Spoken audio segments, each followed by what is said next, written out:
I just want to welcome anybody who's watching on the live stream. I'm Rabbi Mark. The class is just going outside for a moment with Rabbi Bronstein, and then they'll come back in, but we're going to be starting momentarily, and welcome.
Since this is my first time with your class, tell me, what is the tradition? Does the class start at 6:30, or does the class start at 6:40? 6:40. 40, okay. All right, well, how about we'll split the difference, and we'll start around 6:35, okay? Which is now. Which is now? Okay, well, great. Let me come over here. We're wearing mics not because you wouldn't be able to, a small group like this wouldn't be able to hear us, but because that's the only way that there are people who are tuning in by live stream, and that's the only way they're going to be able to hear us. So. Right. So if you came in after I asked everyone to come and pick up a Torah commentary or a siddur or a talit or a kippah, please take one for yourself. So I'll introduce myself first. My name is Rabbi Bronstein. A few of you know me. I'm the Rabbi Emerita here, which means I'm the retired old rabbi. And and I've been around here since '94, and I teach and do things here periodically. And hi, I'm Rabbi Mark Soloway. I'm the rabbi at Congregation Bonei Shalom, which is on Cherryvale Road, across the street from the JCC there. And I've been there almost 20 years, which is unbelievable. And what else? I would say I remember when you came and we had that wonderful gathering for you. Yeah, I remember that too. That was a long time ago. So we welcome everybody who's on live stream. Welcome everybody here. We're going to just start. Just invite you to kind of settle in a little bit. We're going to sing a little nigun melody. The melody that I'm going to sing is actually a setting from the end of Psalm 122, which is a psalm that is about peace in Jerusalem, peace in the world. And the words, I'm not going to sing the words, but the words are Yehi Shalom Bechelech Shalva Ba'aromatayich, which means may there be peace in your sanctuary, may there be peace in your temple, or something like that.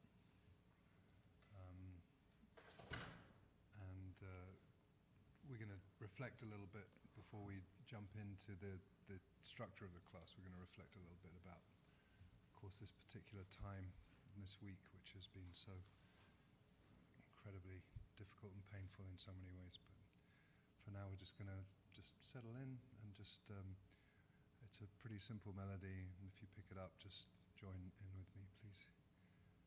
Ya, ya, ya, ya, ya, ya, ya. Ya, ya, ya, ya, ya, ya. Ya, ya, ya, ya, ya, ya. Ya, ya, ya, ya, ya, ya, ya, ya.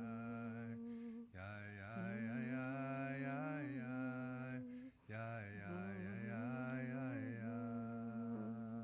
B part. Ya, ya, ya, ya, ya, ya, ya.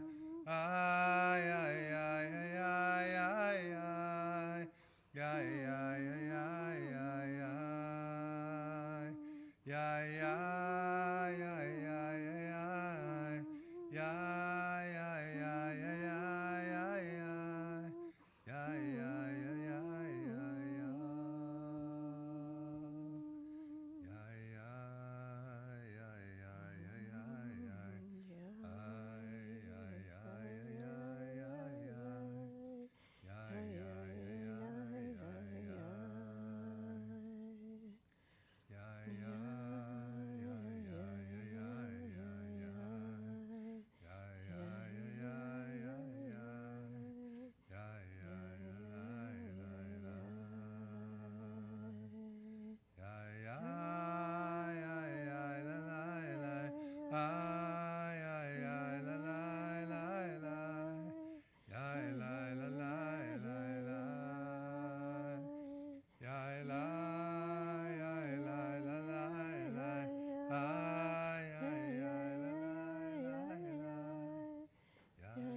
la, la, la. Rabbi Mark and I spoke yesterday about this class. The focus of this class is on the sanctuary and what you find in a sanctuary. And we're going to look at everything that we can find in the sanctuary. But, you know, we're both in a very pained spot. And we thought that if we were really to teach you about being Jewish, we would talk about that first. Because, you know, our hearts are with Israel right now. And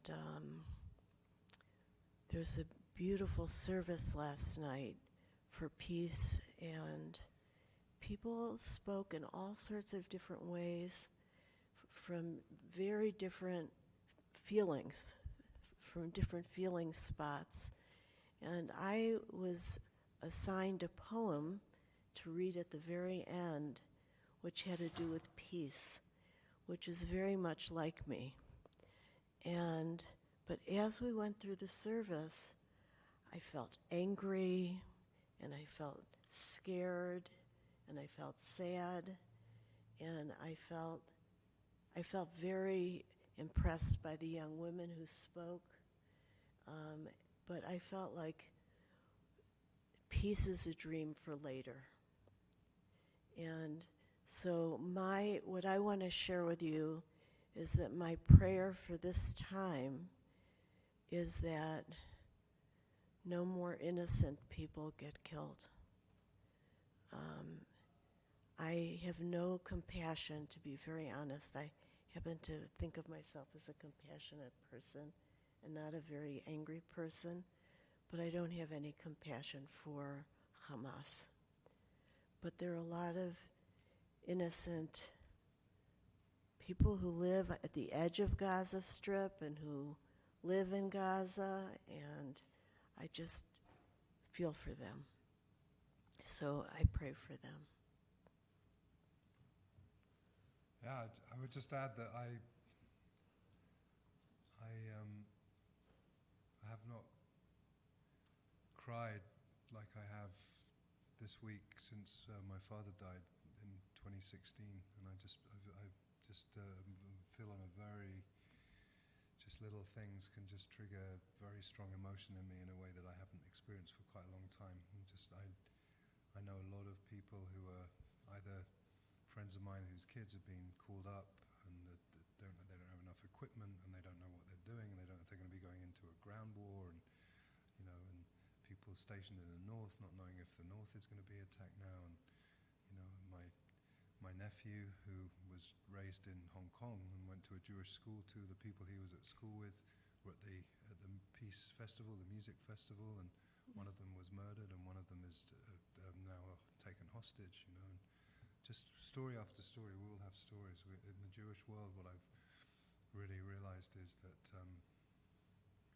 even in a community like Boulder, which is not, a thriving hub of Jewish life, well, actually it is in a lot of we're ways. pretty good. But in a community like Boulder, it has rocked the Jewish world. I mean, everyone in Bonnet Shalom, which is, relatively a pretty small Jewish community, on Simchat Torah, which was in the conservative movement, was on Sunday. I created an aliyah. We'll talk about an aliyah where people come up to the Torah, and I invited anybody who has a family member in Israel to come up to the Torah, and 20 people came up to the Torah, and each of them, some people were thinking about their parents, some people were thinking about their children and their grandchildren, some people were thinking about siblings, about cousins. Our mutual friend Rachel Amram was thinking about her 5 nephews who've all been called up, and everybody, so everyone is really rocked by this in a very raw kind of way.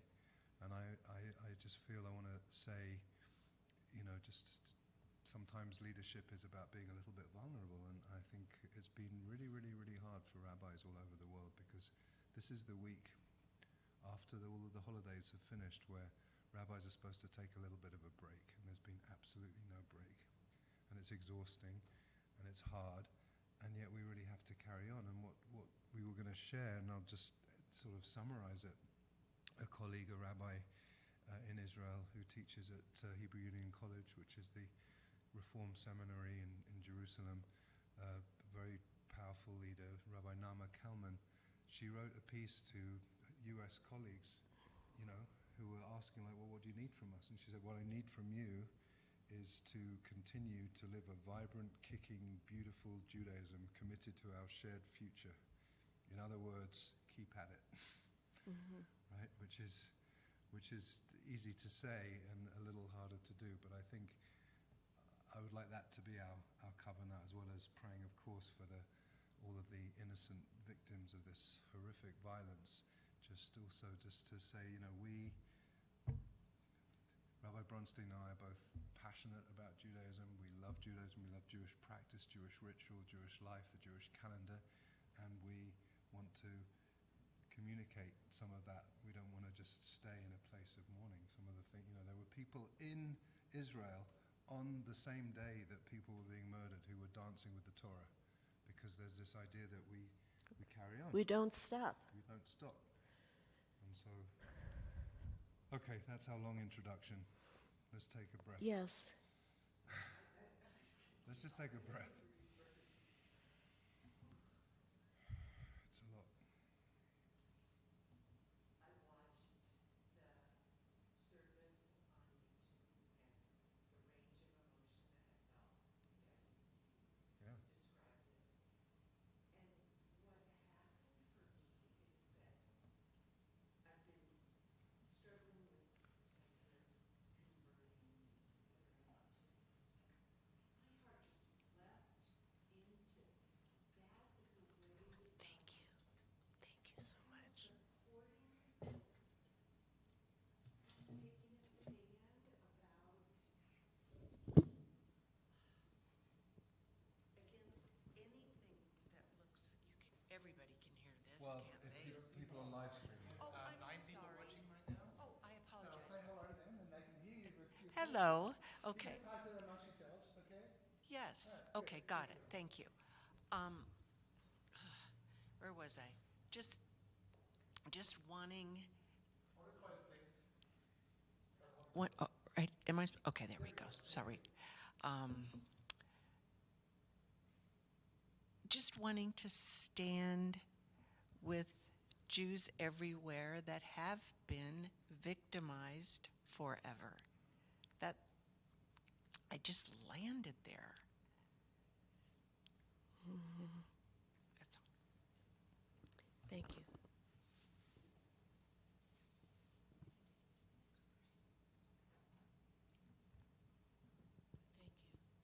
Does anyone else want to share a word? Okay, so I'm supposed to be taking registration. Which makes me while feel like Rabbi Mark is taking registration, well, let's do it this way. If we can, let's just go around and you say your name, and then we can get Okay. to know who you are, put a face to the name. Can we do that? So I know. No, let's start over here. Oh, I know. Well, no. So say your name, Aaron Schwartz, right? Aaron Schwartz. Hi, Aaron Schwartz. Actually, this is going to be hard because it's not all alphabetical. Okay. Keep going, keep going. Sarah Noah. Hi, Sarah. Good to see you. Bloom, bloom, bloom, bloom. Oh, there you go. I already marked you here. Hi, Mara again. Mark? Elizabeth Mars. Oh, Marks. Right, like Groucho. Or Carl. Really? Wow. Have you ever been to his grave in North London? Yeah, Highgate Cemetery. Yeah. Yes. Goldstein, Tommy. Okay. Thank you, Tommy.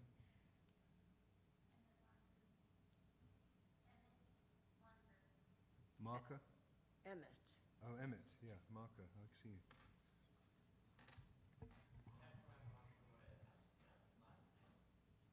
Sorry, what?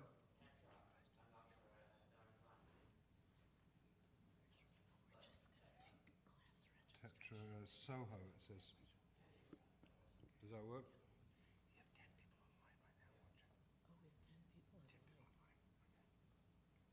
I mean, if people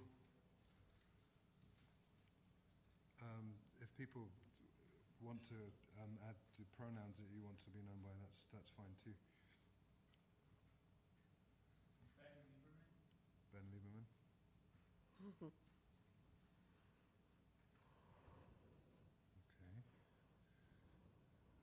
Yeah.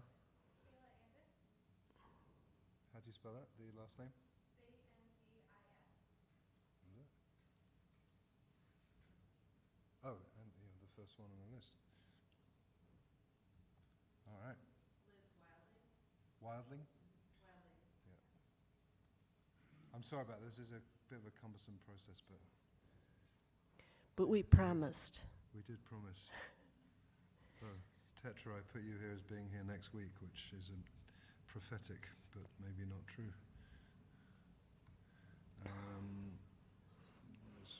Okay.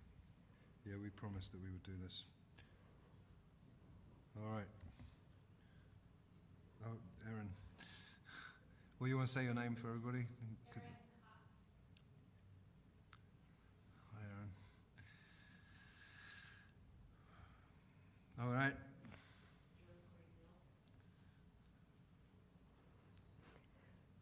Sorry, what's the last name? Graybill? With a G? You don't seem to be on this list.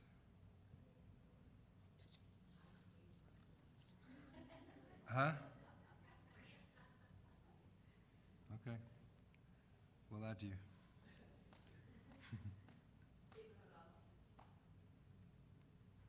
Wait, what's the last name again? O'Donnell, that's right. Yeah.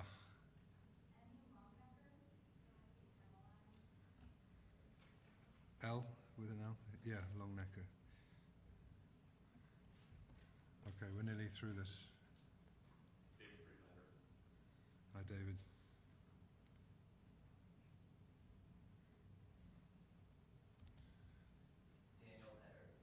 Hi, Dan. Glad you made it. We started late. Anyone else who just came in who needs to say, I'm here, I'm here, I'm here?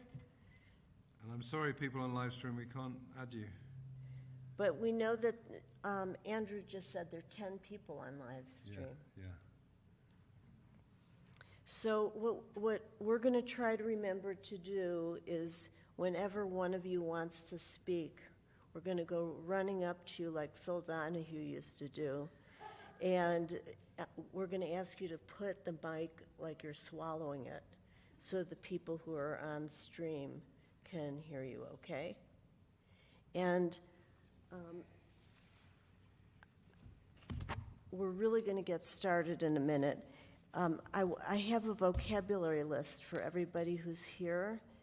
Can you raise your hand if you don't have a vocabulary list? Oh, thank you.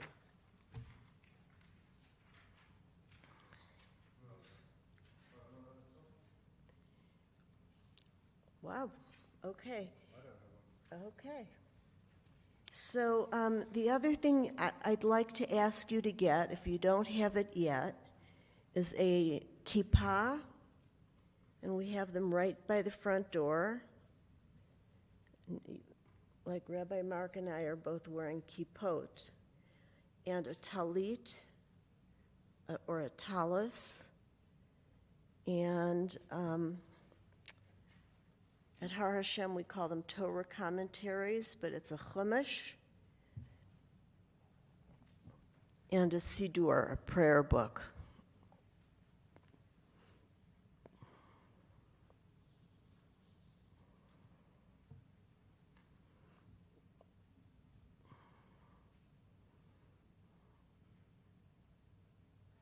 Oh, they're all empty. Okay, that means that somebody will share with you later.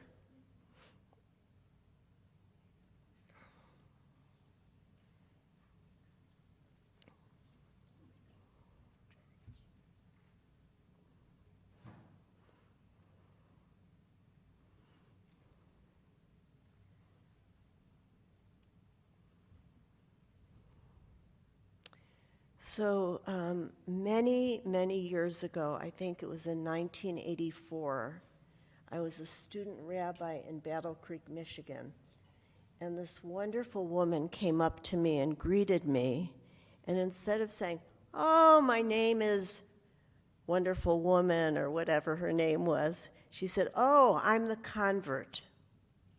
And I thought that she doesn't feel like everybody's accepted her, or attached to her. And it put me in the mindset that everyone who takes an Intro to Judaism class should learn a certain amount of vocabulary so that nobody would say, what's a Beit HaKnesset?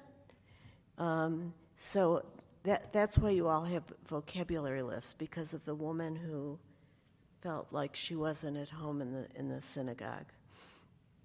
And some of you have grown up in synagogues, but you weren't paying attention. I'm not pointing at anybody, but you'll learn vocabulary too tonight. Okay, so we're just going to start with going through things, and you know what I didn't do? I was planning to bring some mezuzahs from my house. At the time when we take a break, we'll go out and we'll look at the mezuzah. But this is the Beit HaKnesset, this is the sanctuary, and it means we all gather here.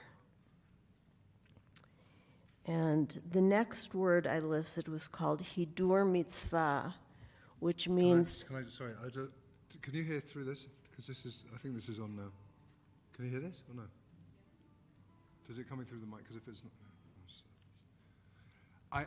there's other words that people use for places Yes, where people yes, pray, good. right? Because traditionally, what we might call in England a synagogue, although that's not really English, it's Greek, but a synagogue in Hebrew, there's traditionally three functions of a house of prayer. Beit Knesset is a house of gathering, Beit Tefillah is a house of prayer, and Beit Midrash is a house of study. Those aren't on your list, but the idea that gathering, praying, and studying are three really central functions to Jewish life, and a Jewish center or a synagogue incorporates all three of those. But a lot of people, especially in the Ashkenazi, which many of us, not all of us, but many of us are descendants of Ashkenazi Jews, it's very often referred to as a shul.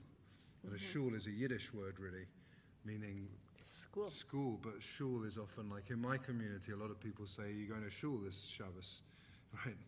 And a lot of people are coming to shul this Shabbos because people want to be together. But so I just thought it was important to add that, because if you, depending where you find yourself hanging out, you might hear those words that are also important. Yeah, thank you very much.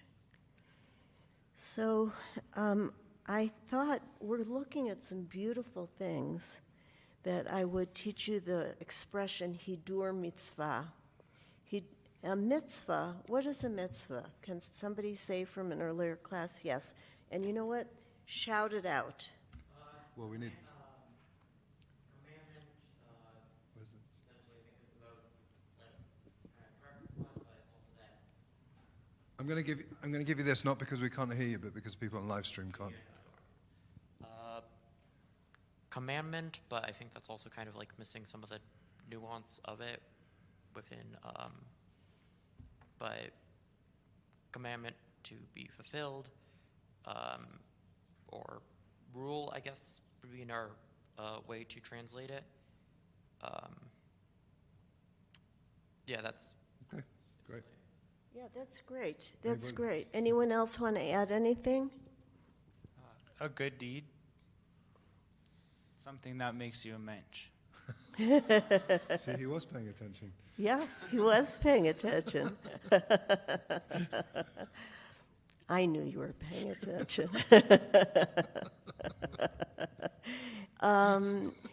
And there's another meaning for mitzvah in that the word mitzvah comes from the root to connect. And in a way, when we do a mitzvah, we're connecting with God and with our people. But hidur mitzvah means making the mitzvah beautiful, just beautiful. So we're going to be looking inside the Ark, the Aron HaKodesh, and we're going to look at what we've done to make the sanctuary beautiful. And Rabbi Mark is going to talk about his shul and what they've done to make theirs beautiful. And when we take a break, we're going to look at the mezuzah at the front door. So we're going to skip that for now. This is a kippah, and we pass them out. If you want to wear a kippah, you can wear a kippah. This is just anecdotal. Battle Creek, Michigan was a great place for me to learn how to be a rabbi. And so when I got picked up at the airport by this guy who was a kind of a scientist, he invented cereals for, not Procter & Gamble, what is it? Kellogg's, yeah, yes. He invented cereal for Kellogg. He said, now, I hope you will wear a kippah. And I said, having never put one on in my life, of course I'll wear a kippah. I always wear a kippah. And he said, well, the last rabbi never wore a kippah, and we never liked him. And so he said, I'm really glad to hear that. And so inevitably, I got myself a kippah that I really loved. I would wear it every time I was in Battle Creek, Michigan, But it was still, for women in those days, it was a pretty radical act to wear a kippah. And so I didn't wear a kippah at seminary. And in fact, the first time I led services, I was wearing my talit, and a kippah. And one of my professors came up to me, and he went like this: "I spit on you." Because it was like a radical act for a woman to do. But I thought to myself, why should I deprive myself of the pleasure of wearing a kippah when I'm in Cincinnati, Ohio? I had another experience, another blessing. This nice young guy who was in the conservative movement seminary, he asked me to be his mentor. And we talked, and I said, "So why do you wear your kippah?" And he said, "Well, I have several reasons." He said, "One, I'm not a perfect person, but I don't want to be caught doing something not great when I'm wearing a kippah because I'm representing the Jewish people." And he said, "And the other reason is it makes me feel close to God." And actually, that's why I wear my kippah. Emmet. How is I spit on you a blessing? Say it again. How is I spit on you a blessing? It was not a blessing. You said another blessing. And I'm like, are you referring to that I spit on you? That doesn't seem like. No, he was a kind of older professor who came from an extremely far-right Orthodox background, but he rejected all ritual because he became a kind of ultra-reform rabbi. And I think he was disgusted that I was wearing ritual objects because I was a woman, but it could have been just that I was wearing them. I never asked him because I was afraid of him. All right. I'll just add something a little bit. We've probably got to move. Yeah, we'll have to move a little But faster. the kippah, while we're talking about vocabulary, people refer to them as different things. Some people will call it a yarmulke. Some people might, in Yiddish, call it a kappel. Some people, the English, I hate the English word, but people would refer to it as a skull cap sometimes. But kippah and yarmulke are probably the most common words for it. But I think it is, in some communities, it is still much more common for men to wear a kippah and women not to wear a kippah. And I think that, personally, I wear a kippah all the time. And as you were describing your your mentee's reasoning for wearing a kippah this week, because usually I wear a kippah, but I wear a baseball cap or a hat over the top of it. And there's still this sort of sense, to be very honest, is it really safe to be publicly identified as a Jew? And this week, I just went everywhere just with my kippah, and I wanted to really make a statement, I'm a Jew, I'm a proud Jew, and I'm hurting and grieving right now. And, and there were a few people who were sort of gave me a virtual hug and just said, thinking of you and your people right now. Yeah. So it is a very, people who choose to wear a kippah, publicly and out in the world, it's definitely a way of showing a public identity. Yeah. So, do all of you have a talit, or do many of you have a talit? Okay, so if you have a talit right now, that's great. And if you don't, a person who has a talit right now is going to share theirs with you. So you won't miss out. So, talitot, you'll see they're different sizes and colors. I won't tell a story with every word, but I'd like to talk about talit. yes, so you go first. A talit the talit describes the garment, but really So we're talking about a mitzvah or mitzvot. The mitzvah is actually about the tzitzit, which are the fringes on the garment. You know, when we read, as some of you will know and some of you will not know, the first paragraph of the Shema, there's a lot of mitzvot in there. But then in the third paragraph of the Shema, it actually talks about tzitzit specifically, this commandment from the book of Numbers that says, you'll have a four-corner garment and you'll put these fringes. And these fringes have some, we're not going to go into all of the teachings about it because there's so much to say about these fringes and the way they're tied and the way in which they're tied connects to the 613 mitzvot. But a talit specifically, some people wear what's called a talit katan, a small talit, which is usually underneath the garment. So the tzitzit are either like hanging out or, I actually usually do wear one, but I'm not wearing one right now, but that's underneath the garment. But a talit is typically worn for prayer services specifically. So people will come, that's why they're out the door, people bring their own, and they'll come, and as part of their ritual for being in a service together, they will put on a talit. And it's a very, very powerful, I am in my deepest place of prayer when I have my talit over my head, and I'm just praying. Different people have different ways of putting it on, but once it's on, it just feels like it's a physical garment, but it's understood to be about spiritual envelopment. It's like this idea that the Shekhinah, which is the divine feminine presence of God, is somehow embracing us, covering us, holding us. And it's very, for me, wearing a talit is a deeply spiritual and comforting practice. So I put on talit every morning. I pray every morning with talit and tefillin, which we'll talk about in a little moment. But most, a lot of people will put on a talit when they go to synagogue, to shul, to Beit Knesset, whatever, on Shabbat. Could you show the class how you put your I talit will. on and what the blessing? I have I the will. blessing written down. This is how I put on my talit. So I would hold it like this. Then I say the bracha, which And you is stand Baruch, up? Baruch, huh? You always stand up?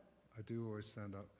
I say, Baruch atah Adonai Eloheinu melech haolam, asher kitshanu b'mitzvotav v'tzivanu lehitatef b'tzitzit, which means, blessed are you, eternal source of life, who has made us sacred through the mitzvot, through the commandments, the pathways to connection, and have commanded us to wrap ourselves in tzitzit. And then I will go like this, and put it over my head. Then I go like this. And I just usually stand for a moment like this, just meditating on the power of having this over my head. And then I'll bring it down like this. And then there's like this. With a big talit, you sort of need to tuck in the corner. So that's, and then it's like that. But then when there are certain prayers that when I'm praying, like the Amidah, which is the central prayer of worship that's in every prayer service. When I personally, this is not everyone's practice at all, but personally, when I'm praying the Amidah, I put my talit over my head like this. And it just somehow gives me my own personal space of prayer. Thank you. So if you'd like to try that, why don't you stand up? And if you don't have one right now, somebody's going to share theirs with you. And you take your talit, just like Rabbi Mark showed you.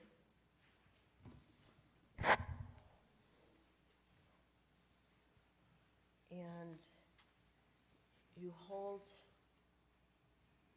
each side,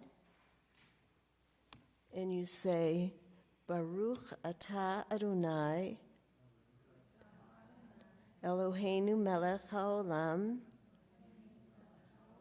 asher kitshanu b'mitzvotav v'tzivanu lehitatef b'tzitzit. And we kiss both sides here.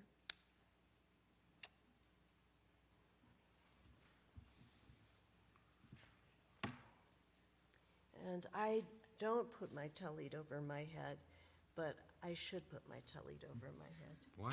I don't know. I like to know what's going on all the time. Yeah, that's the thing. In a world where we're so distracted all the time, there's something about it becomes like a personal cocoon of spiritual space Yeah. for me. Yeah. Talit is also known as talis, and it feels a little bit weird for me, to be honest, that we're all now standing here wearing a talit, because this is actually a daytime mitzvah. Yes. Traditionally, we don't put on a talit at nighttime, the only exception being, anyone know? Yeah. So on Kol Nidre, which is the evening service of Yom Kippur, it is traditional to wear talit, but other than that, it's a daytime mitzvah, really. Yeah. That's true in the Reform movement too, right? Yes. You will learn throughout the course of this class, as you learn from different rabbis. Obviously, the different denominations and movements do have different traditions. So I will obviously talk from my experience, but I don't want to imply or claim that that's the only way to be Jewish. Exactly. We both feel that way. That's why we like teaching this class together. So does anyone not have a talit that would like a talit? Okay. So we'll say the bracha again.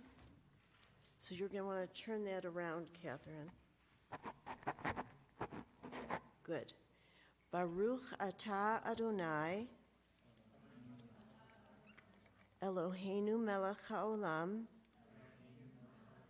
asher kitshanu, b'mitzvotav, v'tzivanu, lehit atef, batzitzit. Okay.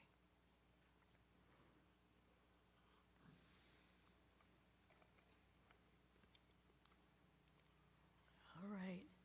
And if you want, you can keep the talit on for a little while, or you can take it off. But we're going to sit down, and I'm going to take mine off, because it is a daytime. I will say something, and this may be a point of difference that we can demonstrate here.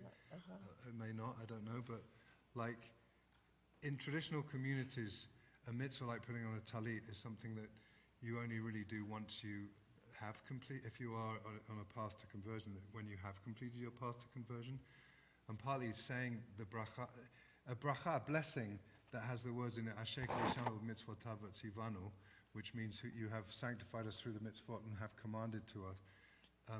Technically, and it may sound particularistic, well, it is particularistic because we are particularistic people within a universalist framework, if that makes sense. But to say those words, technically, that is, we are commanded to do something, like once we have, either we are Jewish or we have become Jewish, we've chosen Jewishness. So I think it's important to say that, because many communities across the denominations, it wouldn't necessarily be, well, I don't know what the tradition is at Har HaShem, but typically if someone is a conversion student, they come to Bonei Shalom, they would wait until they've actually completed their conversion until they put on a talit. Is that true for you or not really? And it's fine to have different opinions on this. Yeah, I think most people wait until they've converted. But I don't think, and I also don't think everyone knows. Yeah. Yeah, yeah.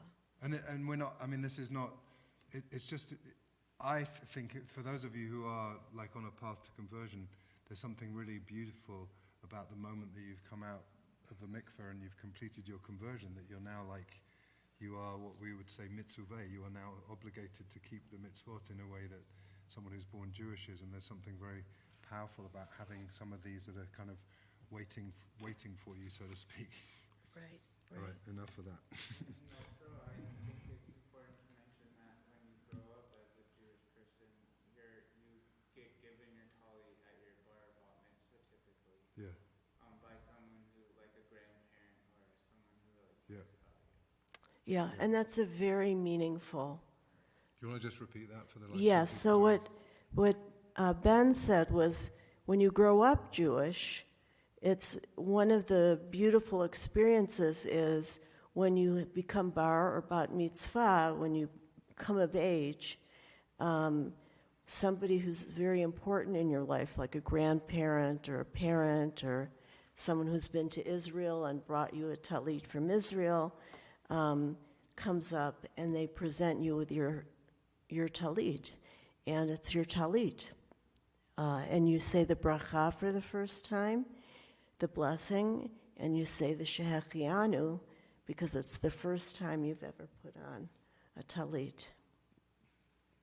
Anyone else have a memory or a thought? Yes, and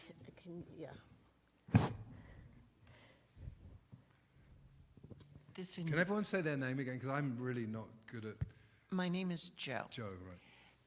This is in no way to minimize the significance of being Jewish, but I've been a member of Neve Kodesh for 5 or 7 years now, and the meaning is not lost on me.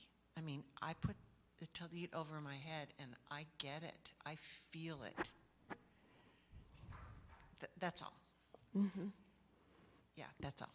Yeah, and I was not implying that I think it's important in a class where you're learning from all different rabbis and understanding different denominations I have no judgment or feelings about that. I'm just saying that there is something about if someone is on a path to conversion, the difference in taking on a mitzvah once you have been into the mikveh, which is in itself an immense mitzvah, when you go into that water and you come out and you're now like, I'm fully Jewish, and then there's a different relationship to some of these rituals. It's not that you can't do them or that they're forbidden or they don't have meaning.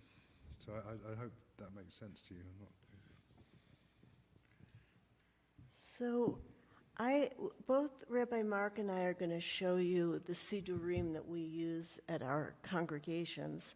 But a Sidur, it comes from the root Seder, order. And it's an order of prayer. And I like to use this analogy. I hope you don't mind that it's so...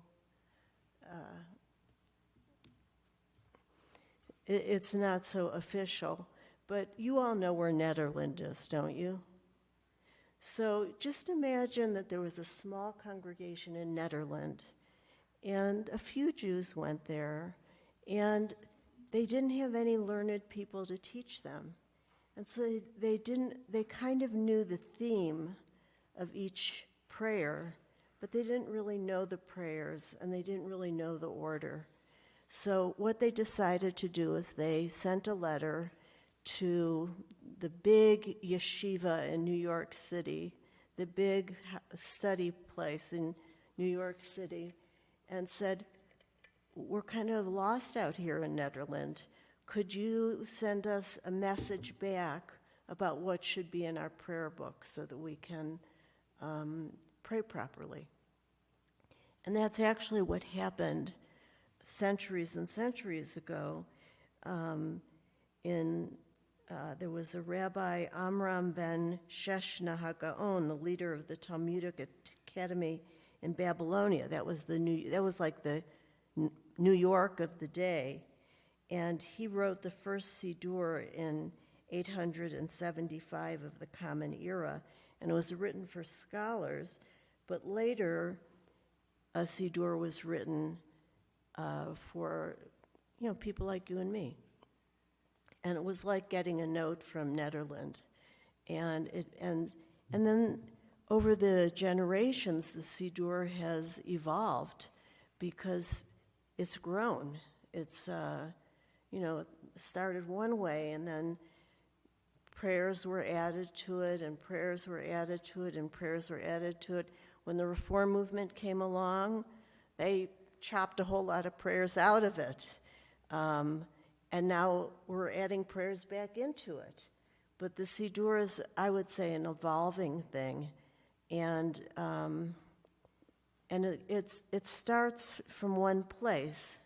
But what would you add to that, Rabbi Mark?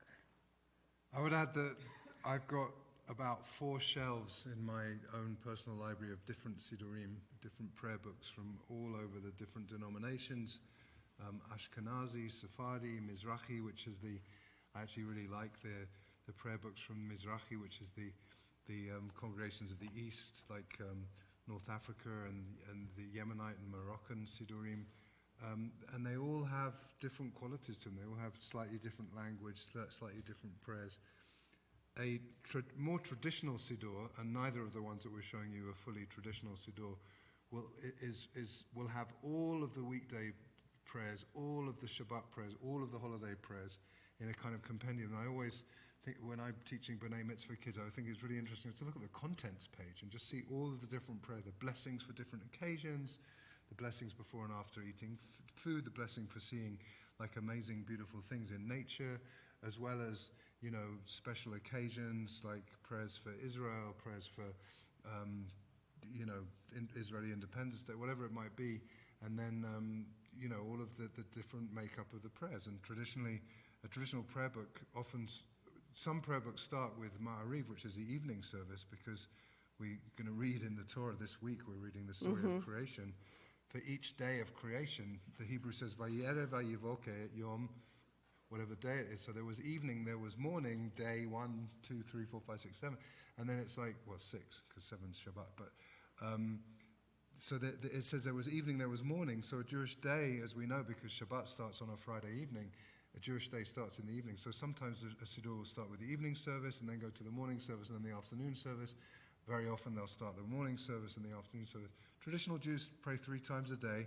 Shacharit, there's a lot of the vocabulary that is not on the list, but Shacharit is the morning service, Mincha is the afternoon service, and Ma'ariv is the evening service. And you'll learn those again when you have the specific class on Jewish prayer, which is coming up in a few weeks, I think. But so all of those prayers, weekday prayers, Shabbat prayers, holiday prayers, they're all slightly different, and they all are in a prayer book.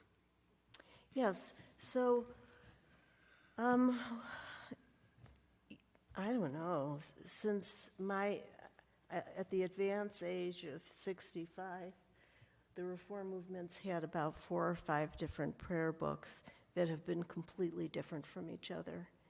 And the prayer book that we use at Har HaShem right now, and at most Reform congregations, it starts for Ma'ariv. But no, it starts with Shacharit. But on one side, it has the traditional prayers. And on the other side, it has beautiful kavanot, beautiful intentions. And it goes through the whole way like that. And I happen to be a very big fan of the conservative movement's Siddur. Yeah, this Siddur is called Lev Shalem, which means a complete heart. And it's this idea really that prayers are Avodah Shebalev, which is like worship of the heart. The idea that the sacrifices in the temple became our prayers, right? So this particular book, it only came out a few years ago, and I mean it's traditional in the sense that being in the conservative movement, it's a little more traditional. I mean, traditional is a very loaded word. There's probably a better word than traditional, but I'll just use traditional. But it's also got some really lovely alternative readings and creative readings and commentary throughout it. I've got 2 copies. I could just pass them around, but we should probably move on to. Yes. We're not going to get to the Torah. So if people want to see, are you familiar with it? If you want to have a look. So in the meantime, I want to point out to you, and we each brought a different chumash. This is called the Torah commentary, but chumash means 5, and it's the 5 books of Moses. And this one, the Reform movement one, I would have to say is faulty, and there's a new one coming out. But I've never understood how it works. It's really hard faulty to find because the it's hard to follow along. The best chumash that I had was the Hertz. And I had a great teacher named Dr. Stamfer, and he wasn't my real teacher. I just adopted him as my teacher, and I said, "Would you teach me?" And he said, "Yeah, what do you want to learn?" I said, "I don't know." And he said, "Well, come back next week with an idea." And so I would come in with a question, and he would teach me about that question, and he would throw out all these books on his table, and we would learn all sorts of things. And then one day I just felt so disappointed in myself because I knew so little. And I said, I'll never be able to read these books, and I've never been able to read the whole Torah. And he said, oh, yes, you can read the whole Torah. And he pulled out the Hertz Chumash, and he pulled out a Chumash, it was a Chumash with Rashi, it was with the Rashi commentary. And he said, if you follow along and you read along, it's divided into 7 parts. And you read one part a day, and then you read the whole thing on Shabbat. And he said, and you can he says, ask yourself, what's bothering Rashi, this commentator, and see if it bothers you, or does it raise questions for you? And at the end of the year, I had read the whole Torah. So I do think that it's a nice ambition to have. And So the Chumash, just to be clear, because if you're walking into a shul or a synagogue, typically you will be handed 2 books, a Siddur and a Chumash. And the Chumash is because it's the book that we use to follow along from the Torah reading. In a moment, we're taking out the Torah. And so, there are 54 different weekly parshas, parshiot. So that, some years they're doubled up, but there's, a different parsha every week. It's called the Parsha Shavua, the weekly parsha.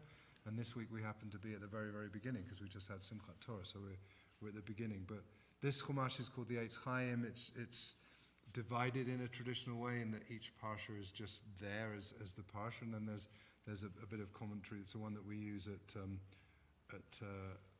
Bonei Shalom. I forgot what congregation I'm part of.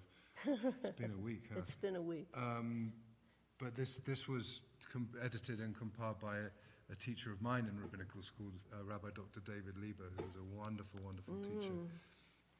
So I don't know if people are interested. I only bought 1 copy. Yes. So, I wanted to go to a conservative shul for something. I looked at that and I don't read Hebrew, and is there a way to find that sort of thing in something that I would be able to read if I came? Yeah. Because the other, it's Hebrew and English, right? Right, yeah. So I'm just wondering. Well, it has quite a lot is transliterated. Does anyone want to see it? But not the whole thing. Right. But there are quote unquote traditional siddurim that are available in transliteration. We do have some that are available, but I think that I'm not sure I want to get quite down that rabbit hole, but I do have some feelings about transliteration. I think that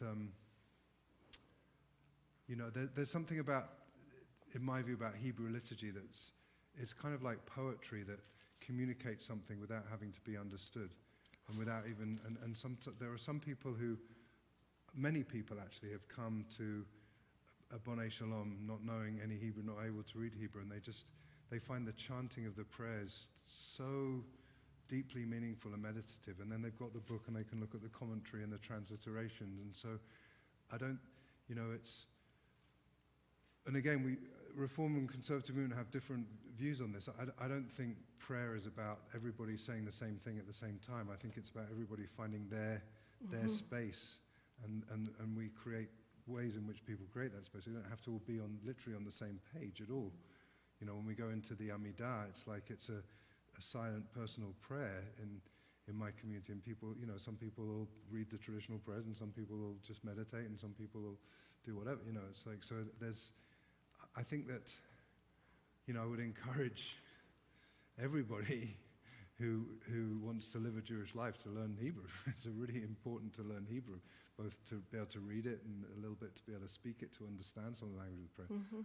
And I also think the traditional Jewish practice doesn't demand that we understand every word that we're saying, or indeed that we can read Hebrew. There's still something that can be communicated from the essence of the ritual. I mean, that's my personal view. You don't have to agree with me. I feel the same way, and we used to require a class. It was We a did. day-long class. It was That called was the your Hebrew requirement. Marathon, and everybody learned how to read. It wasn't understanding Hebrew. We're learning how to read it. In a Everybody, day. by the end of the day, it was about an 8.5-hour day. Everybody could read the alphabet and could was put good. words together. And I think We should bring it back. somebody should insist on putting it back. I agree.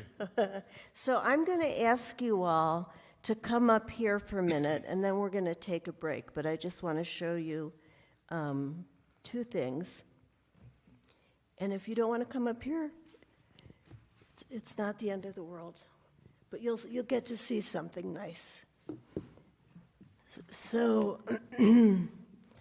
I am very lucky. I lucked out to have my grandfather's book of the Mikraot Gedolot, which means the great Mikra, or the great Torah commentary. But if you stand closer to each other, if you're not afraid, if you look inside, bless you, on one side you have the portion, and then you have a translation into Greek by this guy named Onkelos. And this was before we had translations into English, and everybody trusted his translation. And then there was this great, great scholar, Rashi, and he kind of went for the simple, direct teaching. And Ibn Ezra was kind of very into grammar and very scholarly. And then there was a guy named Ramban. I shouldn't call him a guy. I mean, he was an amazing rabbi. There was an amazing rabbi named Ramban who was a mystic, and he had a completely different point of view. So these guys, it was kind of like a website or a Facebook page where everyone was talking to each other. And then I like to call this guy Sforno, but his name is Sforno, from Italy, and he was a medieval Italian Jew. And they all had their own points of view. And then there were, in this particular one, there were also other people who, you know, had their points of view. So if you look at any Chumash, you'll find that there is, you know, the Torah commentary. And the Torah commentary comes from this idea that we're always expanding Torah. We're always learning, and we're examining, and we're kind of going into it. And so that's one thing I wanted to show you. The other thing I wanted to show you, this is called a tikkun l'korin, which means a tikkun, which means how would you translate a tikkun? Well, tikkun means correction or repair. I mean, a tikkun is so you can check if Your you Torah are reading from the scrolls. Torah, you can correct it with a text with vowels. Because Right. you'll see after the break that the Torah scroll doesn't have any vowels in it. So if you are learning a portion of Torah to chant from the Torah or to read from the Torah, you have to learn it without vowels, but you have a text with vowels next to it so you can kind of correct it. Right, yes, that's exactly right. So this side is what you might study with it first, and then you would say, now I'm going to learn it the way it looks in the real Sefer Torah, in the real Torah scroll. So you really sat for a nice long time. I really appreciate it. We're going to take a 15-minute break. Who's in charge of saying 15 minutes are up?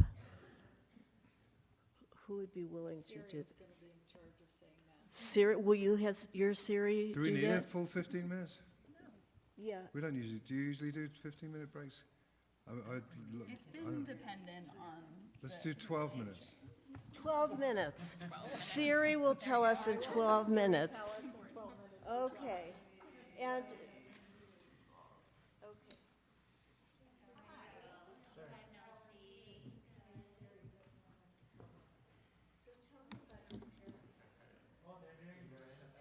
Hey, Aaron.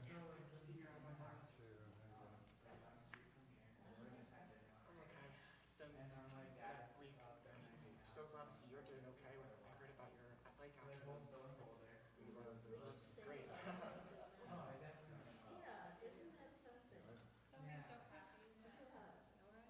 I wasn't expecting to see you tonight. Yeah, I wasn't expecting to see you either. How many classes do you teach? Just this one? I did just this one. Last year I did Rains, it pours, three, huh? and When it rains, it I'm pours. retired now, and I felt like it was too much for me. Yeah. And so I thought, nah, I'm not gonna teach this year. And, but apparently people like this Sarah's class telling a me lot, you're so yeah, I was like asked. a one act. Oh, good. Yeah. It's a good class. It's a Yeah. Amy. Well, come, let's take a It's a one-act play festival. So So there I'm are gonna ask I you remember you were telling me about this in the making during Jewish Broadway. You're doing it's from a class that you're taking, there right? are like 5 plays and I'm into them. And yeah, we're doing them on Saturday nights. And it feels so super. Yeah. You're doing it right now, but I've got, it's called Hypothetically Human. They're kind of morally challenging plays, but they're pretty funny. I think they're pretty good, but they, I was sort of feeling like, how can I do this? How can I do this? And I spoke to some of the people in the cast and saying, because I'm not in the first two. It's the first two. Yeah, no, I'm not in the first two. So I'm going to do like an intro, welcome everybody, just acknowledge,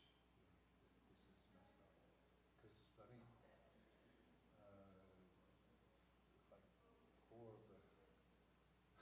four of the cast, the director and the stage manager are all, Jewish.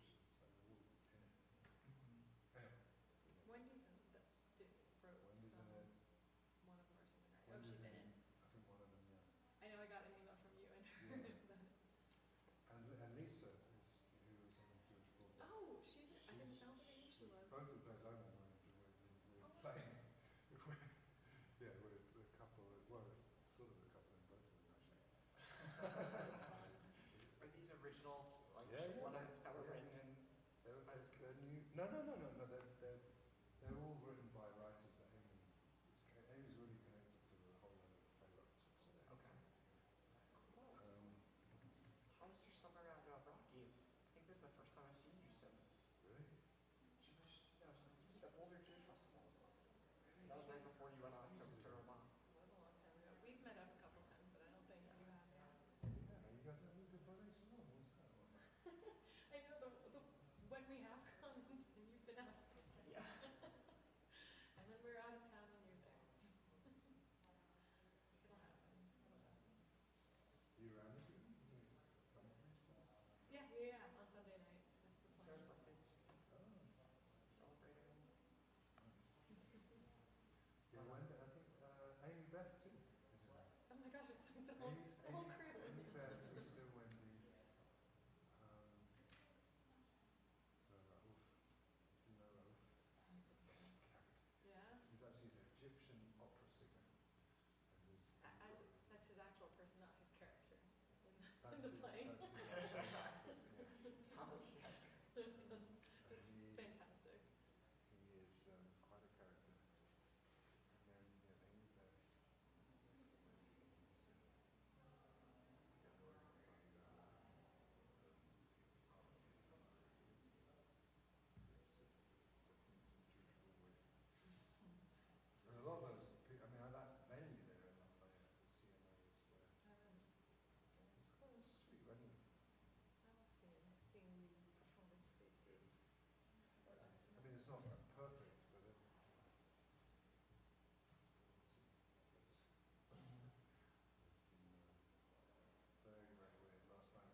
was just amazing.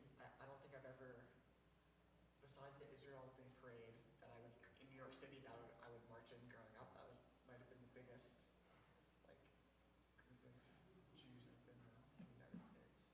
Oh, really? You didn't want to go you were a big shul? That was much bigger than my shul growing, than any high holiday For me, service I've been to. too, but I just, Yeah. because some shuls have like 3,000 people. Yeah, not mine growing up. It was, in hundreds, but this was just like overflowing. Yeah. You've missed some really, we've had some really beautiful services and events I've done in the last few months. But that's what I was going to say. So that, that was intent. I mean, I was sitting in the front row next to the two Israeli young women who spoke. I introduced them and stuff, and I was like crying all the way through their talks. And then like I just like loved that they are and those Israeli singers because that was really powerful for me. And then just like as soon as it was over, I walked out that door, got in my car, and drove up to Lafayette and rehearsed for 2 hours. After last Yes, because we only had the space on Wednesday night, so it was just like. And then I got up, Transition. and then I've just been given the all clear by my these two fingers were completely broken. I had pins in them, and it's just miraculous. I had a checkup yesterday, I took some new X-rays, and it's unbelievable how your bones are healed. So that feels good. It's one big good news. Yeah, I'm so glad you're feeling better. And so they gave me I used on a good week I swim 4 times a week. I've been missing it. I haven't been able to swim because it's considered weight bearing. Oh, So yesterday, Well, I guess, no, this is, I guess it is heavy, it's so more work yesterday on they the gave me hands. the all clear to go swimming. So because I had such a busy day, we had menu at 7 o'clock on Thursday, and I went to the pool at 5:30. So, Oh my gosh. I am exhausted. I'm gonna get a little snack actually. A little snacky snack. For the 12 minutes.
Before we dive into some other stuff,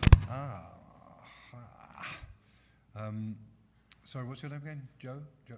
Catherine. Catherine just asked a question during the break, just a little bit more about the significance of a kippah. We talked, I think, about some of the symbolism and it being about identity, and but I think Rabbi Bronstein sort of hinted at that with her mentee, the whole idea about it helping us be close to God. There's, some scholars might argue that it developed in the Middle East where it's pretty hot and wearing a head covering kind of makes sense, but I don't like those kinds of explanations. I don't like those kind of explanations. But like, one explanation that I heard growing up was just that, we sort of, as we go up our body, kind of our organs and stuff get more, there's a sort of hierarchy, shall we say, of organs, right? You get it to your heart, and then you get to your head, and like you could be like, hey, well, now that I'm in my head, I'm sort of the hubris and human arrogance to say like I am, and there's just this sort of idea of there's something above your head. It doesn't stop at your head and your own kind of intellect and your own ego, and there's something. There's no, it's like when there are multiple answers to a question in Judaism, it means no one really knows the answer, right? And so therefore there are lots of answers and lots of commentaries. I will say one other thing, so this is typical of a kippah that I will wear during the week. On Shabbat I have a real thing about wearing a white, although as Rabbi Bronstein pointed out, this isn't that white anymore, it used to be. But like I like wearing white on Shabbat, so I often wear a big white kippah like this.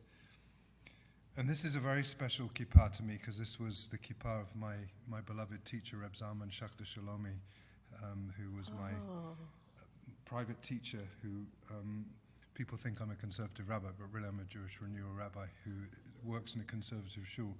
And I was the last person that Reb Zalman gave a private smicha, a private ordination to. And after he died, his wife Eve gave me this kippah that he used to wear all the time. So often when I'm feeling I need to channel my teacher, Reb Zalman, I put on this kippah and just get a little hit of his wisdom. I don't know if everyone knows who he was. I could spend the next 5 hours talking about who he was, but he was a very great teacher, and we were blessed that he lived here in Boulder. He's seen as the founder of the Jewish Renewal Movement, but that minimizes him because he was so much more than that. He was an immense spiritual teacher for many of us. Anyway, that's probably enough about kippah. Yes. Yeah. Well, that's great. So, wait, there's a...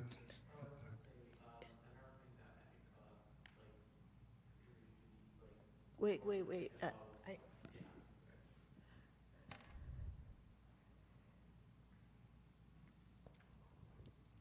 Another thing that I believe that did contribute to like the entire kippah was medieval laws regarding Jews and like requiring head coverings, like by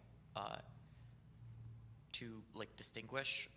If I remember correctly, I might be wrong. There was, I don't know, it's still very interesting, the entire like head covering evolution within like Judaism and stuff, and because like it hasn't just been the kippah. If I remember correctly, there's just been a lot of like different forms, which is interesting. Yeah, head coverings have taken many, many different forms. I'm sure there's many PhD theses that have been written about Jewish head coverings. In Orthodox communities, women cover their heads, and that's for very different reasons. And modesty. Modesty, yeah. But yes, head coverings have changed. In fact, it's not clear. The rabbis of the Talmud almost certainly did not wear a kippah like this. They probably actually wore something like a talit all day long that they had over their head. There's various evidence that was probably what happened. All right, let's move on. Okay, so Are we going to talk about tefillin or no? Huh? Do we have time to talk about tefillin or no? We should get to the Torah. We have to do tefillin. So I'll make it quick because we've got to get to the Torah, right? We have to get to the Torah. I just want to show you one thing without making a big noise. There's no reason in the world that Har HaShem doesn't have a menorah in the sanctuary. Well, it does. It's right there.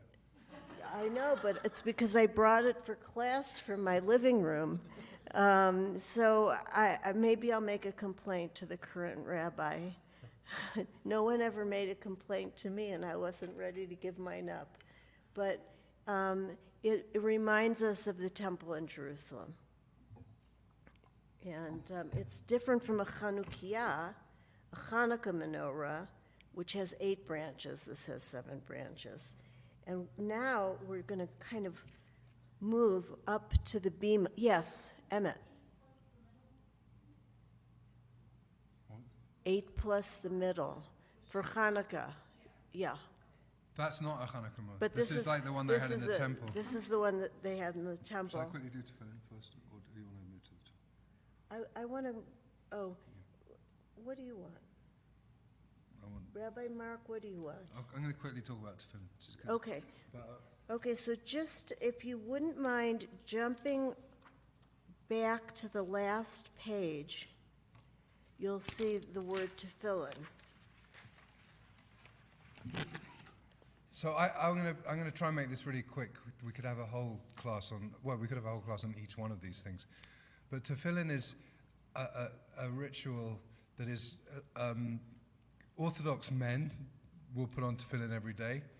Many conservative men and some conservative women will put on tefillin every day, and plenty of people who are not conservative or Orthodox, who are Reform, Renewal. I mean, it's a ritual that some people really connect to. I really, really connect to it in a very profound way. And in the first paragraph, the Shema that we talked about before, that mentions like the mezuzah, that you will write it for a sign upon your doorpost, upon your gate. It also says, and it shall be a sign upon your arm, and it shall be for frontlets between your eyes. And there's this idea that somehow having sacred Jewish text and sacred Jewish presence connecting our heart and our mind, so to speak. And so it's a very, very ancient tradition. They found tefillin that are over 2,000 years old. And it's, I'm not going to do the whole thing because it's quite complex, but I'm just going to show you what it kind of looks like when you have the tefillin on, and maybe you've seen other people wearing tefillin, but in the arm tefillin there's a box that has one complete parchment scroll that has various prayers on it, including the Shema and the Ahavta, which is that first paragraph after the Shema. And traditionally you put it over your kind of bicep, like this. And there's a special blessing that you say, and then it gets wrapped basically 7 times around your forearm, like this. And then the head tefillin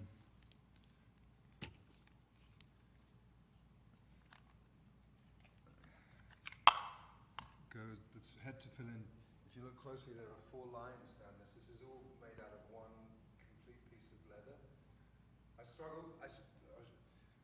I struggle with this mitzvah a tiny bit because I'm actually a vegan, and this is very difficult to fulfill this mitzvah without animal products. But because this is even though it doesn't look like it, this is all leather, and it has 4 compartments. So there are 4 different scrolls, each with a different place from the Torah in it, and it's written like a Torah. We're going to see the Torah in a minute, written by a scribe on parchment with the special ink and the quill and all the rest of it. So then this, with a different bracha that I'm not going to say right now, goes over the head like that. The straps come down in front, and then there's a special way of wrapping the tefillin on the hand, where you make a shin and a dalid and a yud, which is one of God's names, Shaddai. And then this is done for people who have the practice of wearing tefillin every weekday, not on Shabbat, not on the holidays, in the morning, like a talit. It's a morning mitzvah. So if you come, for instance, and you're welcome to, we have a Thursday morning service, a minyan at Bonei Shalom at 7 o'clock every Thursday morning, and many people will wear talit and wear tefillin, and they'll kind of be like this. And it's just another way of having a ritual that helps the focus and the concentration of the prayer. There's a way in which we're connecting the head and the heart. In 2002, in the Journal of Traditional Chinese Medicine, I used to be a practitioner of holistic medicine, but I wasn't trained as an acupuncturist, but there was a Jewish acupuncturist called Stephen Schramm who decided to do a whole kind of investigation of acupuncture and tefillin, going through all of because there are many different techniques about how to do this, went through all of the different, the Ashkenazi and the Sephardi and the Hasidic and the this and the that and the that, and then he ended up coming up with this idea that tefillin was a perfect acupuncture prescription for mental clarity. It's a really interesting article. I mean, it's very technical. It uses a lot of terms about meridians and pressure points and acupuncture points, but that's not why I put on tefillin. I put on tefillin because, you know, my great-grandfathers and all my ancestors, not my father, not my grandfather, neither of them put on tefillin in their life, but like my great-grandfathers and beyond, they put on tefillin, and I just feel this incredible connection to it for my morning prayer practices. Yeah. I follow a conservative Jewish trans guy, and he was talking about how occasionally for like privates or whatever, some more like Orthodox guys would be like, "Are you in? Are you Jewish?" And then do it, and that can be really affirming for trans men Huh? to have that gendered that practice be done with them included. Interesting. Thank you. It's a challenge, a real challenge. Yes, I just had a precious story to share. yes, very loud. Well, no, I have a soft voice, I'll try. My story is just precious. When my husband and I first met, and he was, of course, trying to impress me. You think any man would pull out tax returns and show me his car, and, you know, this is everything that I can do for you. But he pulled out his tefillin and put it on, and put his talit on. Wow. And I was like, what are you doing? That's the strangest thing I've ever seen. What are you about to do to me? But then he started, I think it's shuckling and buckling. He had it on. He was rocking back and forth, and I thought, I don't know if I can do this. But he was deep in prayer, and he was praying for me. So Wow, shuckling and buckling. You Yeah. chose a good one. I think so. Some people say, like, when you put on their arm tefillin, it's like taking your Jewish blood pressure every morning. All right. That's All it. I right. don't need to say more about tefillin. Thank you so much. That was really perfect. Okay, I'm going to invite all of you, especially but without water or anything, to come up to the bima. The bima means platform.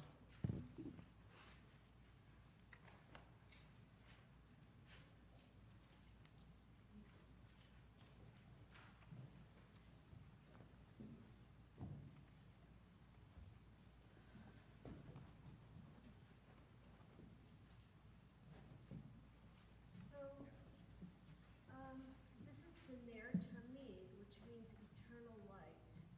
And there was a Ner Tamid in the temple in Jerusalem. And in a congregation I went to for a while, the rabbi, he wasn't a Holocaust survivor. He was one of 5 rabbinical students who was sent from the liberal yeshiva to save his life. He got a visa to go to Hebrew Union College, but he was very connected with the Shoah because all his classmates died, you know? It was just him and Professor Heschel. And he had a tradition where there was a candle in the Ner Tamid at his synagogue, and somebody in the congregation was obligated to show up every morning. If they didn't show up, the Ner Tamid wouldn't be lit. And it was very powerful. So this is called the Aron HaKodesh, the Holy Ark. And on this Holy Ark is what we call an Eitz Chaim, which is what's the name of the beautiful Chumash from the conservative conservative movement. And it comes from Proverbs, and it says, Eitz chaim hi lamachazikim ba, it is a tree of life to those that grasp hold of it. So what is the tree of life? Yeah? The Torah, exactly. We have a lot of trees of life here.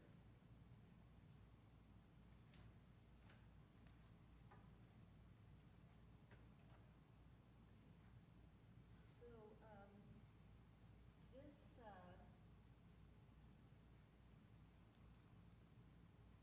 a few years ago, we had a sofer come and scribe a Sefer Torah, this Torah.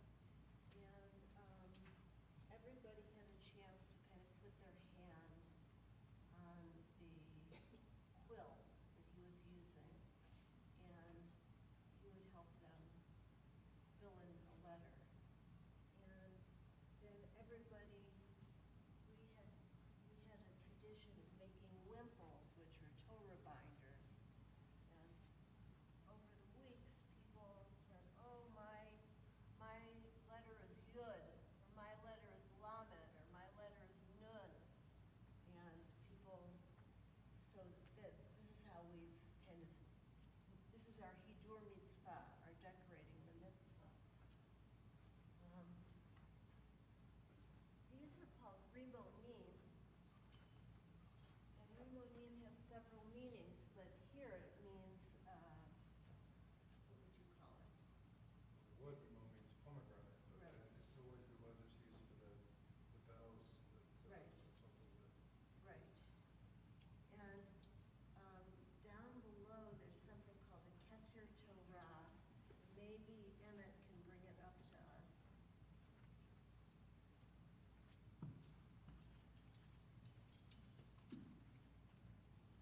I don't know why we don't use this anymore, but I think it was hard to manage. More things to complain about. More things to complain about, yeah. Well, actually, you know what?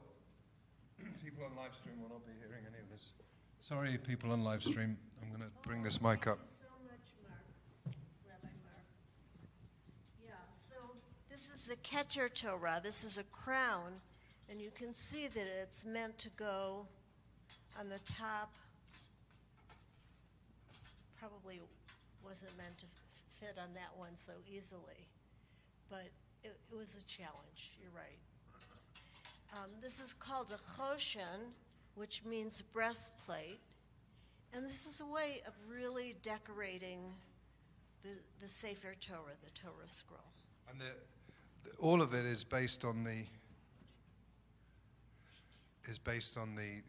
clothes that the Kohanim, the priests of the temple, wore. So they were rimonim, they were little pomegranate that were like bells at the bottom of their tunic, and they wore a breastplate, and they wore like crown turbans. So the Torah is kind of dressed as if it's like a high priest. Right. Let's take this off. And this is called a mantle. Is there what is the Hebrew word? I can never remember. Me'il, is it? I don't know. Me'il. You're right. Okay, it's good you have two teachers here tonight. And if it was a Sephardic Sefer Torah, it would have a teak, which is like metal or wood holder.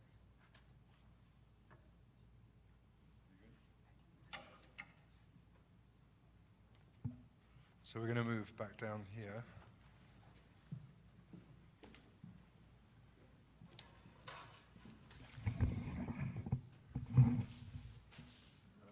Okay, Rabbi Mark, give me a hand.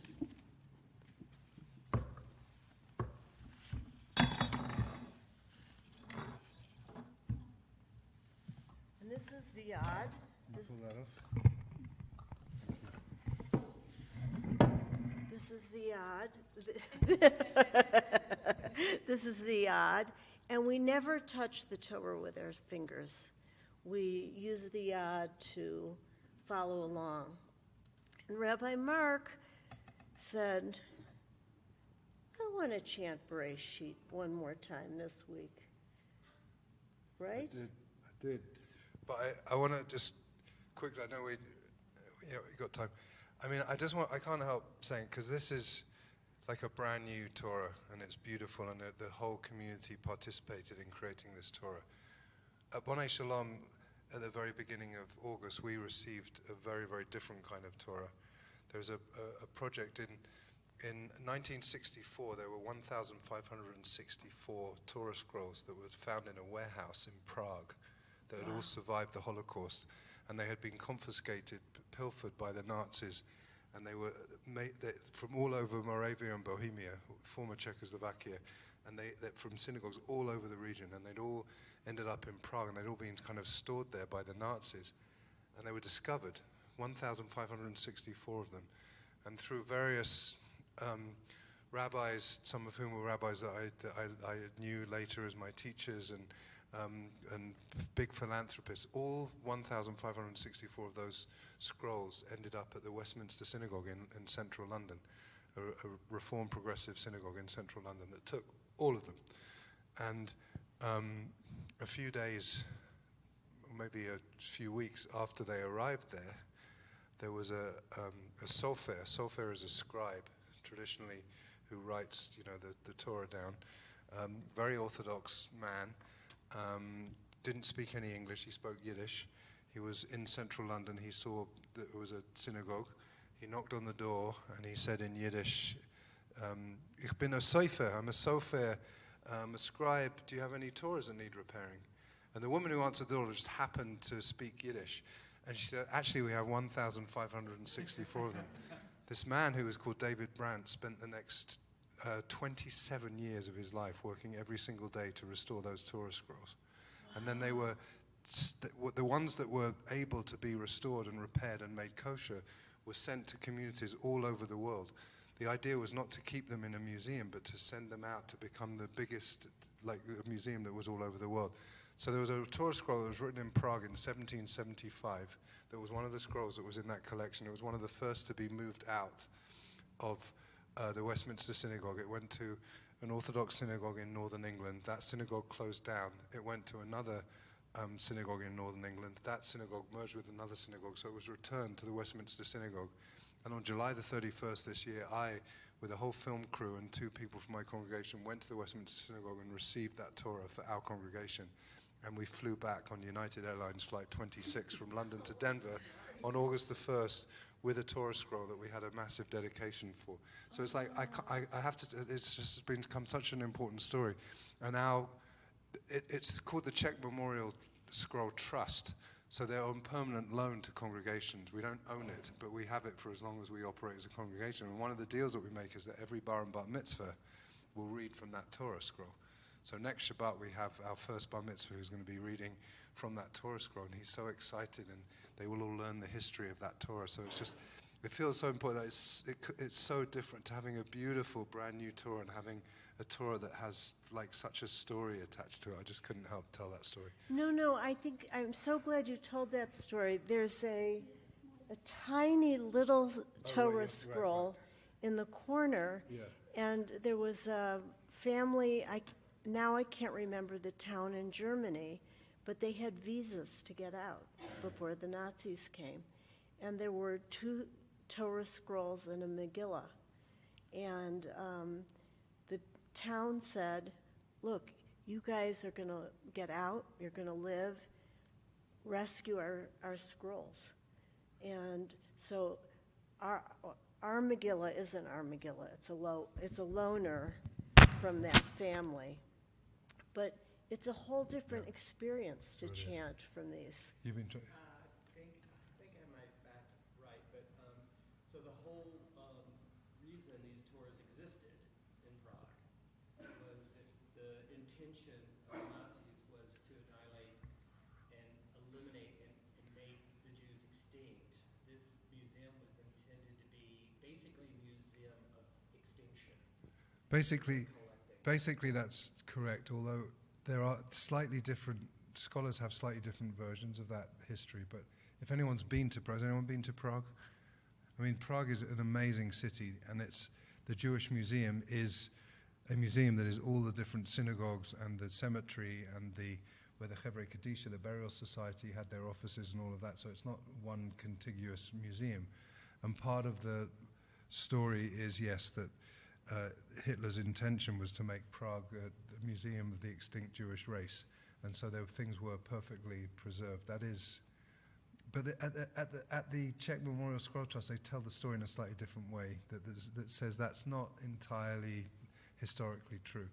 It is true that the Nazis had kept very good records, so what happened was a lot of these Torah scrolls, as they came from the different communities, they would give them a number, and sometimes they would actually tattoo the number onto the wood of the scroll, and then there was a book that say, so in a way it's been a very good record to know the communities that the Torah scrolls came from. And Yeah. it's better that they were stored like in a house rather than burnt or whatever. Oh my goodness, yeah. Oh, yes. No, I mean, it's an incredible gift. It's an incredible gift to have that. And the ones that couldn't be repaired could then be like properly buried and stuff. Well, no, interesting, the ones that couldn't be repaired are part of the museum in the Westminster Synagogue, which is amazing. I mean, I've got, if people feel they want to stay for an extra few minutes after we finish, I can show you amazing Can't photographs of stay that. late. Huh? Oh, you can't, okay. Can you just say to what city your numbered scroll refers? Prague. It was, as far as we know, it was in the Pinchas Synagogue in Prague, which is a very famous, one of the famous synagogues in Prague. We got to move on. So what I want to say is that the Torah service in any, whether it's a Reform, renewal, Reconstructionist, conservative, Orthodox service, the heart of the Shabbat morning service is when we ceremonially open the Ark and we bring out the Torah and we read from the Torah. We may have different practices about how we read from the Torah and exactly what we read each week, but that is an absolute heart of a Shabbat morning service.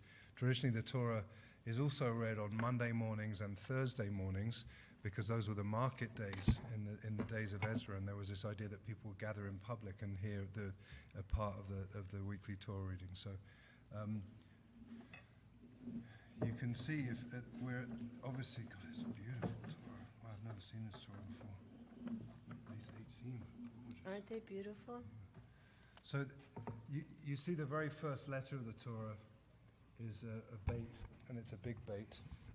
Does anyone happen to know what the last letter of the Torah is? Bonus points. What? Aleph. No, good guess, but no. Huh? What? Close, No. close. Lev. No, but it's Yes. not. The last word of the Torah is Yisrael, actually, Israel. And the last letter of Yisrael is the Lamed. So the Torah begins with a beit and ends with a Lamed. So if you reverse that, the Lamed and the bet spells Lev, which is the heart. This idea that the whole Torah is really somehow contained in our heart. So yeah, that was...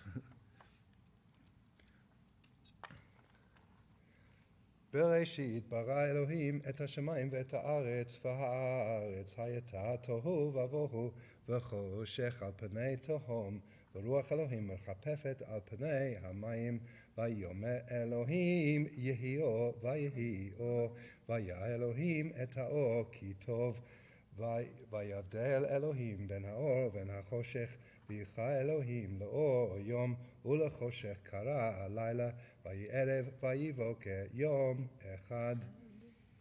Which is basically the separation of the light and the darkness and calling the light day and the darkness night. And so it was day 1. Is that enough? Day 1? Or you want to read day 2 too? That's good.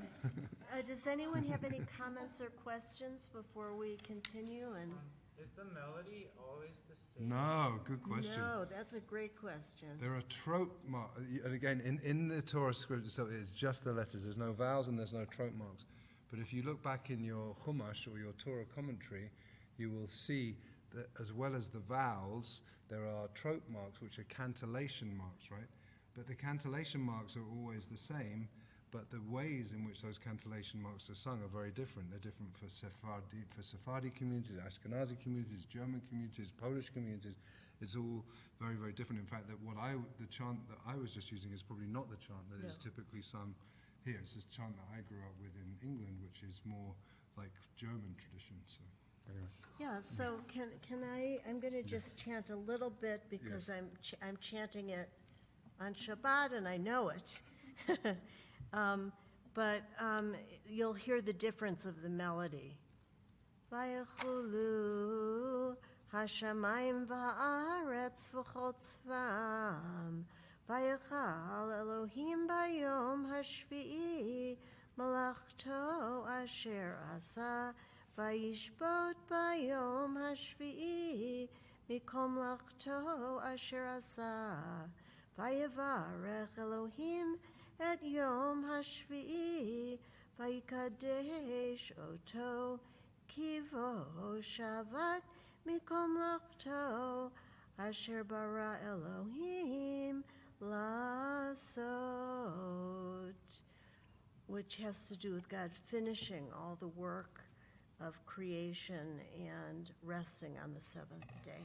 Can you chant that during Shabbat? Yeah. Yeah. It's part of the Friday night Kiddush. Yes.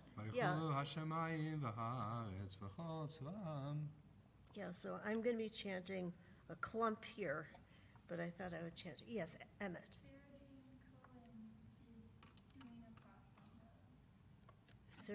Sarah Jane Cohen is teaching a class on trope. I think so. That was in the Yeah. email. Yeah, it's very exciting. Anybody should. I can't go 'cause Could you help me, or can I ask somebody else to help me roll this? I don't want Rabbi Mark to hurt No, himself. I'm fine. That's a reference to the fact that I had a pretty major bike injury in August, but thank God doing much better. Oh, yeah. Oh, do you want to do Hagba now? That's Can a you good do idea. Hagba? Actually, it's not a good idea. I broke 2 fingers on this hand and they're recovering. I've been told not to lift things yet.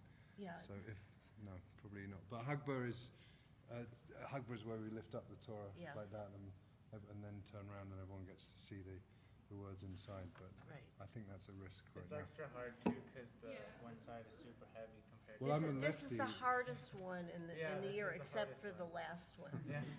Well, it depends if you're a lefty or a righty. That's right. Yeah. It depends if you're a lefty or a righty.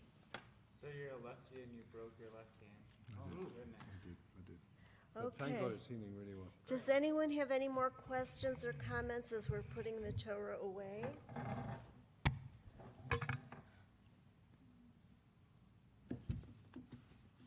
Really? You have to ask questions. Okay, I can say something. So I Say something or ask something. ask something. Okay. So- No, either is fine. Thanks. I went to synagogue with my family over Rosh Hashanah and noticed that they brought the Torah around and everyone was reaching out and kissing Yeah. it. Uh-huh. Is Agreed. that just a Rosh Hashanah thing? No, no. Or is that all the time? Well, I can't speak for here, but It's most an all stores the time thing. Every time the Torah is taken out, is this idea this is our most sacred object, and Right. so everybody, different people have different. Some people, if you're wearing a talit, some people will take their tzitzit and touch it and then kiss their tzitzit, or what Emmet just did, you'll take a book and you'll touch it and kiss the book. In some communities, you'll see people especially in Sephardi communities, you'll actually people actually kiss the, but it's just about acknowledging the power and centrality of this is in our communities, I feel especially that with this Torah that I just told you the story of. Very special. Yeah. Any more final questions or comments? Yes, Emmett. We do touch the Torah when we're holding it. That's true. At Har HaShem, I don't know what the tradition is at Bonei Shalom or at the Renewal Congregation, but on Simchat Torah, we unwrap the whole Torah and people put their fingers at the very top. And not on the letters, of course. Daisy was telling me that it wasn't weird for her because she's like, when I was growing up, we just touched it. Yeah, when I was growing up, nobody would even think in a million years of touching the Torah. So it's definitely different. Yeah, We tend to have everybody, we pass out loads of talises, talitot, and people put a tali over the top Oh, of it and that's a hold it nice through tradition. the talit. So. yeah. It seems like that would make good sense just to keep your acids and oils. Yeah, I don't think it's just, exactly, I'm not sure that it's just because of the spirituality and the sacredness of it. I think it is, Right. like if you've ever been to the Israel Museum in Jerusalem, the way that ancient books are preserved, they have to have the humidity and the oil, they have to be, otherwise they just fall apart. So I think it is partly that too. Yeah. Thank you.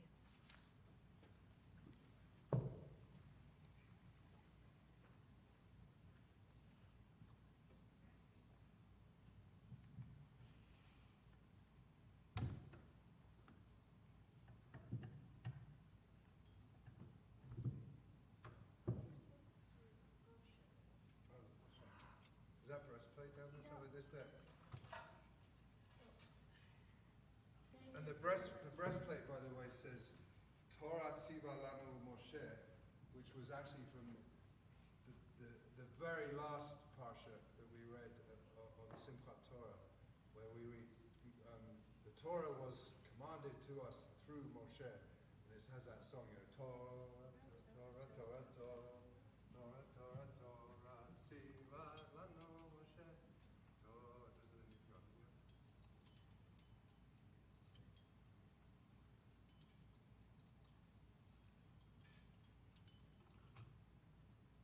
Okay. Okay, I think we've gone from Aleph to Tav. We closing? Yes.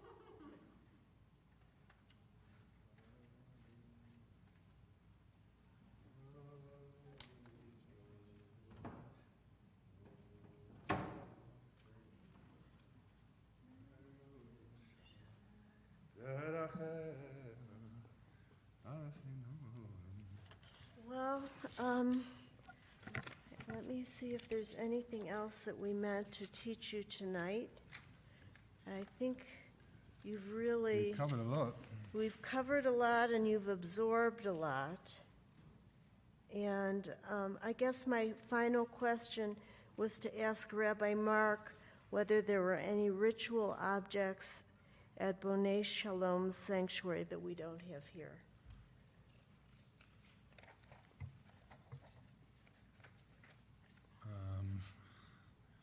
I can't think of any.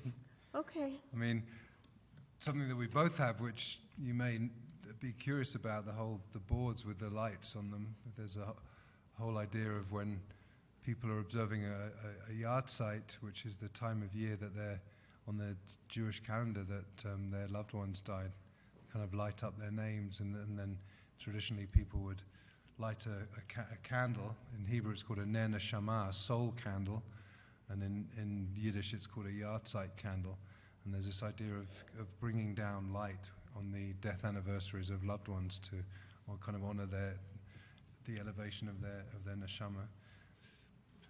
I did want to just say something about a sofer, because I see it in the notes here. When we talk about a sofer, which is the Hebrew word for a scribe, literally it means the one who writes, so a scribe. But a sofer traditionally is called a sofer stam, which means they write